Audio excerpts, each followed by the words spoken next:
शिवपुरी अक्कलकोट ही वेदधर्माची मान्यताप्राप्त भूमी आहे.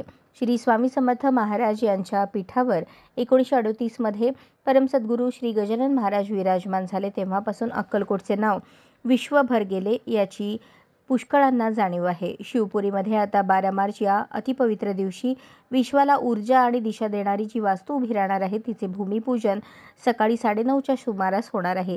विविध क्षेत्रातील निमंत्रित तसेच परमसद्गुरू श्री गजानन महाराज प्रणीत वेदोक्त पंचसाधन मार्गाचे ठिकठिकाणचे अनुयायीही मोठ्या संख्येने उपस्थित राहणार आहेत. शिवपुरी अक्कलकोटच काय किंवा सोलापूर जिल्हा एवढाच प्रदेश यामुळे आनंदणार नसून महाराष्ट्र, कर्नाटक यासह साऱ्या विश्वाला एक दिशा प्राप्त होईल असा आनंद होईल.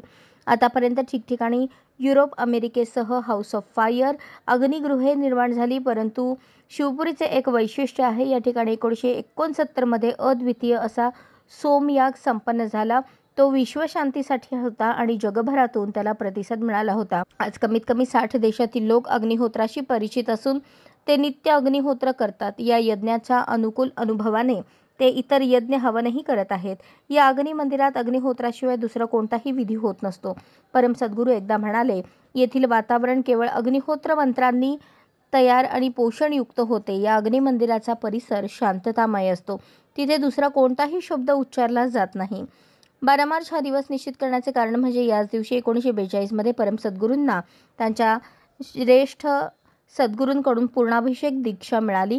हा दिवस जगभरातील वेदमार्गाचे अनुयायी अत्यंत पवित्र मानतात. परमसद्गुरू श्री गजानन महाराज यांचे नातू पूज्य श्री डॉ. पुरुषोत्तमजी महाराज यांनी संबोधन केल्याप्रमाणे ही वास्तू जेव्हा पूर्णत्वास जाईल त्यावेळी ती जगभरातील सर्वांचे प्रमुख आकर्षण केंद्र होईल. स्टेशन मार्गावरती शिवपुरी एक क्षेत्र विकसित झालेलं आहे. या ठिकाणी वेदांचा प्रचार होतो आणि वेदांची जी प्रमुख उपासना आहे अग्निहोत्र तिचाही प्रचार चालू असतो. या शिवपुरीमध्ये 12 मार्चला एका अग्नि मंदिर म्हणायचं की नाही मला शंका आहे. हाऊस ऑफ फायर असं इंग्लिशमध्ये म्हणतात.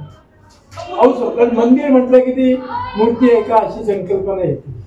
हाऊस ऑफ फायर म्हणजे अग्निगृह असं म्हणा क्षण. तर त्याची आपण भूमिपूजन करतो. हे पुरवायला वेळ लागेल. एका दिवसात काही ते अग्निमंदिर वगैरे तयार होत. पण अग्निमंदिरामध्ये मुख्य भाग हा की अग्नीची उपासना सकाळ संध्याकाळ चालते. अशी अग्निमंदिरं म्हटलं तर जगभरात आहे. मेडिसनला आहे, बाल्टिमोरला आहे, ओमाहा जर्मनीमध्ये आहे, पोलंडमध्ये, दुसरं काही आहे. सांगण्याचा उद्देश ठिकठिकाणी अग्निमंदिरं आहेत किंवा हाऊस ऑफ फायर आहेत. आणि देशातलं आपलं म्हटलं तर पहिलं एका अर्थाने अग्निमंदिर किंवा हाऊस ऑफ फायर औरंगाबादला. पण हे कसं आहे याचे एक वैशिष्ट्य या अग्निमंदिरात या हाऊस ऑफ फायर किंवा अग्निमंदिराचं आहे. या ठिकाणाहून जगभर आपल्याला सगळ्यांना कल्पना अग्निहोत्राचा संदेश गेला आहे आणि जातो.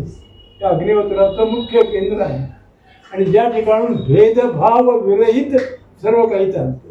कोणताही भेद नाही. जे आम्ही अग्निहोत्रामध्ये स्त्री पुरुष भेद नाही, जातपात भेद नाही, कोणत्याही प्रकारचा भेद नाही. असलं तर स्नेहाचं संवादाचं वापर. त्या वेदभूमीमध्ये आपण अग्निमंदिर ही एक वास्तू निर्माण करतो. ही वास्तू कशी राहील तर एक मोठा हॉल असतो. त्याचे म्हटलं तर 2 भाग असतात. एकाला अतिपवित्र म्हणतात, एकाला पवित्र म्हणतात. अतिपवित्र का म्हणतात तर त्या ठिकाणी अग्निपात्र, अग्निकुंड आता इंग्रजीमध्ये अग्निपात्र आणि अग्निकुंड म्हणत नाही. त्या ठिकाणी पिरॅमिड म्हणतात, कॉपर पिरॅमिड म्हणतात. कारण त्यांना भाषा वेगळ्या पद्धतीने वापरायला लागली असते.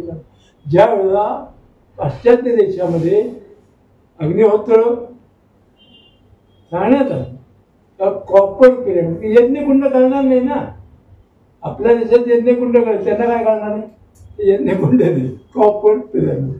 अशी एक भाषा वापरतो. अशाच नवनवीन अपडेटसाठी जनता राज्य न्यूज चॅनलला सबस्क्राईब करा, लाईक करा आणि शेअर करायला विसरू नका.